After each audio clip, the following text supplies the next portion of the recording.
এই দেশে যারাই সরকার এসেছিল সুনামের সাথে কেউ কিন্তু বিদায় নিতে পারে নাই। দেশের মানুষকে খুশি না করে বিদেশিদেরকে খুশি করার পায় তারা করেছিল। এই সংস্কার পরিবর্তে যেন কুসংস্কার আমাদের উপরে চেপে না বসে।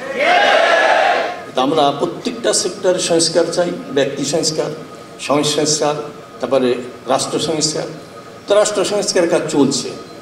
এই বিষয়ে অন্তর্বর্তীকালীন সরকারকে বলতে চাই, সংস্কার উদ্যোগ নিয়েছেন, এই সংস্কার পরিবর্তে যেন কুসংস্কার আমাদের উপরে চেপে না বসে।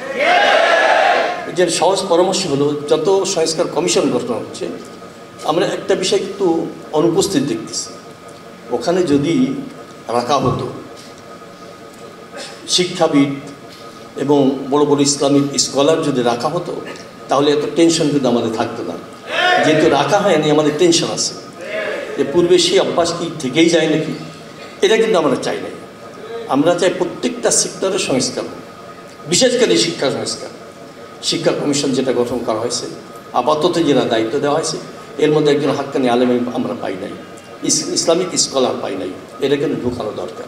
তা না হলে দেখা যাবে অতীতের মতো বিদেশি অগ্রাসন, বিদেশি সংস্কৃতি আমাদের উপরে চাপিয়ে দেওয়ার চেষ্টা করতে পারে। হয়তো দেশ পরিবর্তন হতে পারে।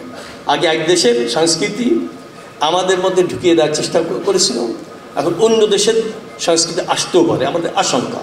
এই জন্যে আমি বলতে চাই, অন্তর্বর্তীকালীন সরকার যারা আছে, এই দেশে যারাই সরকার এসেছিল সুনামের সাথে কেউ কিন্তু বিদায় নিতে পারে নাই, দুর্নামের সাথে অপদস্থ হয়ে বিদায় নিয়েছে।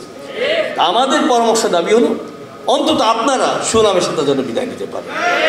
এদেশের মানুষ আপনাদেরকে অভিশাপ না দেয়, লানাত না দেয়।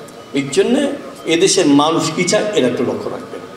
বিশেষ করে সংখ্যাগরিষ্ঠ মুসলমানরা কী চায় এটা আপনারা লক্ষ্য করেন। কেন অতীতে দেখা গেছে দেশের মানুষকে খুশি না করে বিদেশিদেরকে খুশি করার পায় তারা করেছিল। আর আপনাদেরকে বলতে চাই, দেশের মানুষকে খুশি করার চেষ্টা করবেন,